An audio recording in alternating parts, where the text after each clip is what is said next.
নমস্কার বন্ধুরা, মৌসুমিস কিচেনে আপনাদের সবাইকে স্বাগত জানাই। আশা করি আপনারা সবাই খুব ভালো আছেন, আমিও ভালো আছি। আমি আজকে পটলের একটা দারুণ রেসিপি নিয়ে এসেছি। আমি বানাবো পটলের কোপ্তা কারি। তো এই রেসিপিটা আশা করি আপনাদের সবার খুব ভালো লাগবে। তো চলুন দেখে নিই কী করে বানাই। আমি এখানে 4টে পটল নিয়ে নিয়েছি। পটলের দুই দিকটাই কেটে বাদ দিয়ে দিয়েছি, আর খোসাটাকে হালকা করে এভাবে ঘষে নিচ্ছি। ঘষে 4টেই পটলকে এভাবে পরিষ্কার করে ধুয়ে নেব। তো চাকু দিয়ে এভাবে হালকা করে ঘষে নিতে হবে। তারপরে দেখুন পটলগুলো আমি ধুয়ে পরিষ্কার করে নিয়েছি। এবার একটা গ্রেটার নিয়ে নিয়েছি, গ্রেটারের সাহায্যে পটলগুলোকে গ্রেট করে নেব। তো 4টেই পটল আমি গ্রেট করে নেব, আর পটলের যে বীজটা আছে ওটা আমি ফেলে দেব।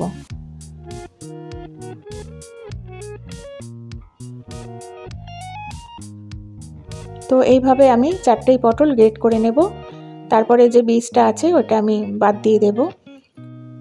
একটা বড় আলু সেদ্ধ করে রেখেছিলাম, তো আলুটাকেও গ্রেট করে দেবো পটলের সঙ্গে। তো এইভাবে হাত দিয়ে ম্যাশ করেও দেওয়া যেতে পারে, কিন্তু হাত দিয়ে ম্যাশ করে দিলে একটু টেলা টেলা মতো থেকে যায়, সেই জন্যে গ্রেট করে দিলে ভালো মিশে যায়। তারপরে আমি এখানে ছানা দিয়ে দিচ্ছি। তো 500 দুধের আমি এখানে ছানা করে নিয়েছিলাম, আর দুধটা জলটা একদম ছেঁকে নিয়েছি।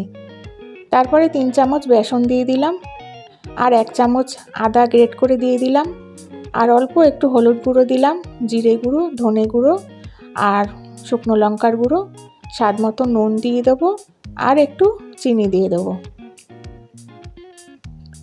এবার সব কিছুকে একসাথে আমি মেখে নেব। তো যদি মনে হয় আমার এই মাখাটা একটু পাতলা পাতলা হচ্ছে, তখন আমি 2 চামচ আরও বেসন দিয়ে দেবো। আর যদি মনে হয় না ঠিকঠাক আছে, তখন আর দেব না। তো আমার মনে হচ্ছে আরও বেসন লাগবে, তো 2 চামচ আমি আরও দিয়ে দিলাম। দিয়ে আবার ভালো করে মেখে নিচ্ছি। তারপর মেখে নেওয়ার পর আমি হাতের মধ্যে একটু তেল লাগিয়ে নিলাম, আর তেল লাগিয়ে নিয়ে অল্প অল্প করে হাতে নিয়ে এইভাবে কোপ্তার মতো বানিয়ে নিলাম। তো আপনাদের যেমন পছন্দ ওইভাবে শেপ দিয়ে দিতে পারেন। তো আমি এইভাবে সব কটাকে বানিয়ে রেডি করে নিচ্ছি। তো বন্ধুরা, এইভাবে বানিয়ে খেলে ভীষণ টেস্টি হয় খেতে। আর পটলের যে এটা কোপ্তা কারি কেউ বলবেই না, কেউ বুঝতেই পারবে না যে এটা পটলের তৈরি। তো যারা পটল পছন্দ করে না তারাও এটা খেতে পারবে, খেয়ে বুঝবেই না যে এটা কী দিয়ে তৈরি। তো তেলটাকে হালকা গরম করে নিয়েছি। হালকা গরম করে নেওয়ার পর আমি কোপ্তাগুলো এর মধ্যে দিয়ে দেবো, আর উল্টে পাল্টে লাল করে ভেজে নেব। তো ফ্লেমটাকে একদম লোতে করেই ভাজতে হবে, কারণ হাই করে দিলে আবার উপর থেকে হয়তো ভাজা হয়ে যাবে, কিন্তু ভেতরটা কাঁচা থেকে যায়। সেই জন্যেই এটা একদম ফ্লেমটাকে কমিয়ে দিয়ে ভাজতে হবে। তো দেখুন এক ব্যাচ ভাজা হয়ে গেল, এগুলোকে আমি প্লেটে তুলে রাখছি, আর বাকিগুলোকেও এইভাবে দিয়ে ভেজে নেব। আর তেলটা যদি বেশি গরম হয়ে যায় তখন গ্যাসটাকে অফ করে দিয়ে তেলটা একটু ঠান্ডা করে নিতে হবে, তারপরে আবার ধরাতে হবে। এখানে আমি একটা মশলা করে নেব। একটা বাটিতে আমি নিয়ে নিলাম 1 চামচ জিরে গুঁড়ো, 1 চামচ ধনে গুঁড়ো, আর অল্প একটু হলুদ গুঁড়ো, আর শুকনো লঙ্কা গুঁড়ো দিয়ে দিলাম 1 চামচ। আর এর মধ্যে একটু জল দিয়ে দেবো। জল দিয়ে মশলাটাকে গুলে রাখবো। তো এইভাবে করে রাখলে মশলাটা খুব সুন্দর ভিজে যায় আর খুব সুন্দর ফোলে। তো আমি যদি তেলের মধ্যে ডাইরেক্ট এই পুরো মশলাগুলো দিতাম তাহলে কেমন দানা দানা মতো থেকে যেত। এইভাবে জলে ভিজিয়ে রাখলে মশলাটা খুব সুন্দর তৈরি হয়। ওই তেলের মধ্যেই দিয়ে দিলাম একটা তেজপাতা, একটা শুকনো লঙ্কা, আর 1 চামচ আস্ত জিরে। তারপরে জিরেটা যখন হয়ে যাবে তখন এর মধ্যে দিয়ে দেবো আস্ত গরম মশলা, ছোটো এলাচ, দারচিনি আর লবঙ্গ। মশলাটা যখন সুন্দর গন্ধ বেরোবে তখন আমি যে মশলাটা তৈরি করে রেখেছিলাম ওইটা এর মধ্যে দিয়ে দেবো, আর বাটিটাকে ধুয়ে অল্প একটু জল দিয়ে দেবো, না হলে মশলাটা পুড়ে যেতে পারে। তো মশলাটাকে দিয়ে ভালো করে নাড়িয়ে নেব। এর মধ্যে দিয়ে দেবো 1 চামচ আদা বাটা। আদা বাটাটা দিয়ে ভালো করে নাড়াচাড়া করে নেব।